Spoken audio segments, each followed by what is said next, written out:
They're the 4 founding fathers of law of attraction. Long before The Secret came out, Esther and Jerry were running around actually in a Winnebago, and they were going to rooms just like this, and they were talking to people about their channeled messages from Abraham Hicks. And the bottom line is that the belief that you could get all circumstances to change so that your observation of them would feel good to you defies the laws of the universe. It is your intention to control the direction of your thought. Now, that was the first thing that ever made sense to me. I was sitting in this ballroom watching this woman. She has like long gray hair, and she speaks like in this weird old English accent, if anyone has ever heard. And it's a little disturbing at first, because I'm not quite sure why she was sounding like she was from Middle England, but you know, in the Middle Ages. And I'm like, okay, well, but finally someone's saying a message that made sense. It wasn't about getting things. It wasn't about making our circumstances different.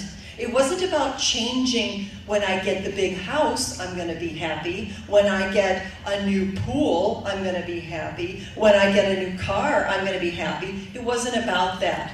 It was about controlling the direction of our thoughts. And I'm like, okay, now I can work with this one. This one I can do something about.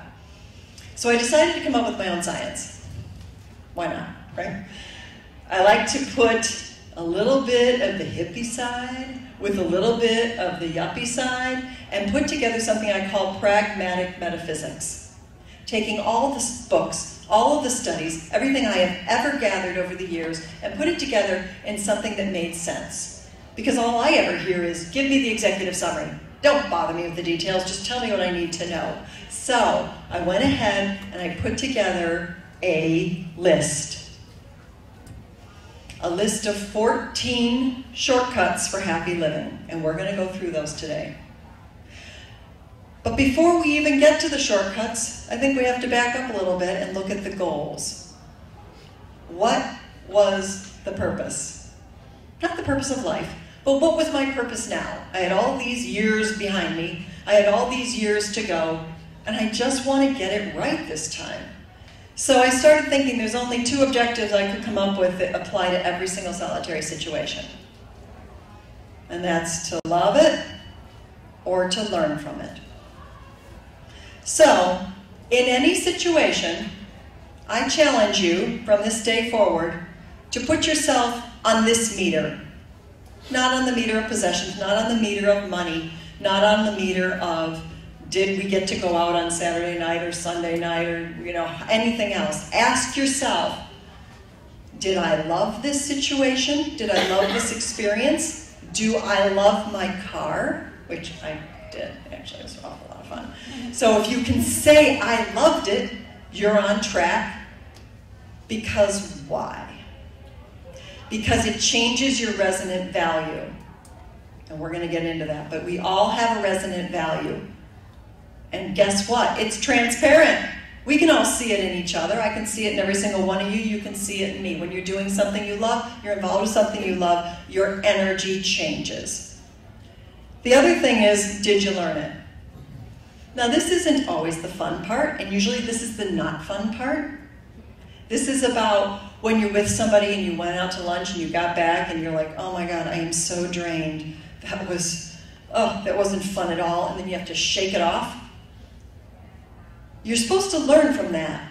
You're supposed to maybe spend a lot less time with that person or no time with them. If your resonant value is what we're actually looking at, everything that you're learning from is very, very important.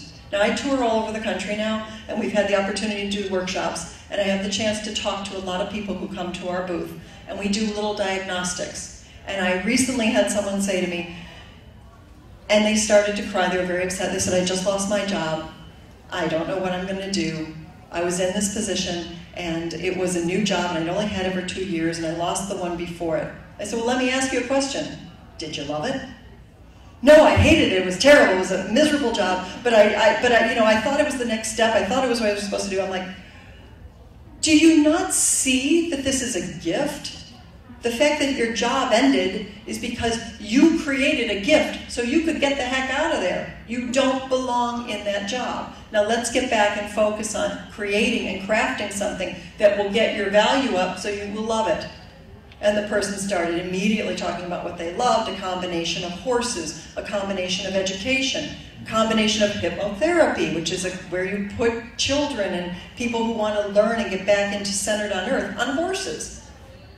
Well, yeah, it means going back to school. Yes, it is a science. Yes, you have to study it. But the minute we start talking about it, her face brightens up. Okay, thank God that old job is over. Let's get on to where you belong. So I put together 14 rules. These are the 14 rules for happy living. This changed my life. It changes the life of everyone that I work with. It's changed the life of my family. And I'd like to run through them today, tell you a little bit about them. And when we're done with the 14 rules, I did create an invocation for just for today in honor of the theme of this conference, which is Mother Earth and Mother's Day.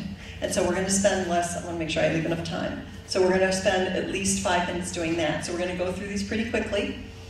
First is, it's all good. Now, I don't know why I came into this earth thinking I had to fix everything. The gap analysis.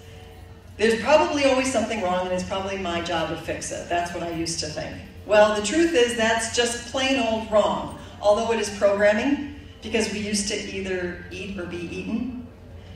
So we used to have to always look for what's going on so you don't get eaten. Well, we're not there anymore. We're in this technologically advanced world, and we don't have to worry about it. The universe has got our back. We are completely supported at all times. Second rule, number 1, and I'm sure this ties in, everybody knows, to the law of attraction. What you think about, you bring about. So whatever you're thinking about, the universe cannot hear anything except the topic of which you are wanting and your intention. It doesn't hear, I don't want to get sick. It hears sick. Got it, coming. It doesn't hear, I don't want to get hurt. Hurt, okay, coming your way. So you have to be really careful about how you speak, what you think about, and how to mind your intentions. And to be very careful and filter what it is that is coming from inside. Now, the problem with me is that I had massive world-class thinking. Trained in the art of disaster talk. I could come up with any situation that was perfect and wonderful and beautiful and tell you how it could possibly turn out bad because I was from post-depression parents and that's how they think. Eat everything on your plate because somebody in another country will not be able to eat that food. I follow that rule. I ate everything all the time. And things about, have a safe trip. Why is my trip have to be safe? Is there something going to happen to me? I could never understand why they were offering me caution and concern when I was about to get on an airplane. Why can't I just have a great trip? Why can't I have a wonderful trip? Why can't it just be fun?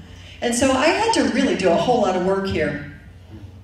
But the important thing is that I had to go and scrub the inside.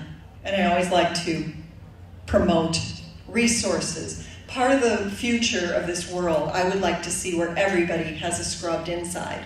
The inside is where all those dark messages sit. It's where trauma, anything that was not authentically us, anything that got in before we had the opportunity to filter it, is usually still sitting inside. So Sonia said, run yourself off to this place called Hoffman Institute. It's in California. 90,000 people have gone there. They just don't talk about it that much. But it's a place where if you have a steamer trunk full of messages that are not you and make you feel sad and bad, for 7 days you will go with no electronics, nothing except you, yourself, and getting better and dealing with everything that is sitting on the inside. So I came back from Hoffman a brand new bouncing baby soul. I couldn't believe for the first time in my life I could find the one thing Sonia had talked about, and that was love. But it was love for me. It was the first time that I felt self-love and had a little happy dance for being me. So, rule number 3 is about leveraging your alignment. Alignment is about the mental, emotional, spiritual, and physical.